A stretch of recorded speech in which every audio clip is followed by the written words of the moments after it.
અને એક તરફ દ્રોણાચાર્યનો વધ થઈ ચૂક્યો છે, પતિ વગરની આપણી ગુરુમાં છે, અને ગુરુનો જ એક બીજો અવતાર ગણાય એનો દીકરો, પિતાનો જ અવતાર ગણાય એનો દીકરો.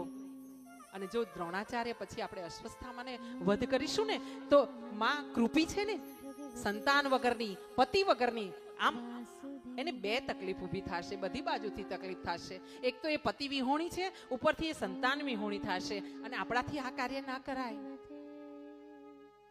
હાથ જોડીને જે અશ્વસ્થામાને બચાવ્યો છે, ત્યારે અર્જુને પૂછ્યું છે પ્રભુને કે પ્રભુ હવે શું કરવું?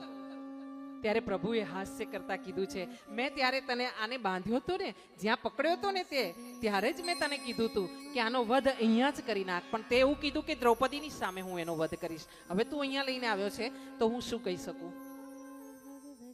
જો આતાતાઈ હોય, જેણે બાળકોનો નાશ કર્યો હોય, સમાજમાં જે નાની નાની દીકરીઓને તકલીફ દે છે ને, હા, 2 વર્ષની, 6 વર્ષની, 15 વર્ષની, 25 વર્ષની દીકરીઓની જે ચાદર ખેંચે છે ને, દુપટ્ટો ખેંચે છે ને, જે છેડો પાલો પકડે છે ને,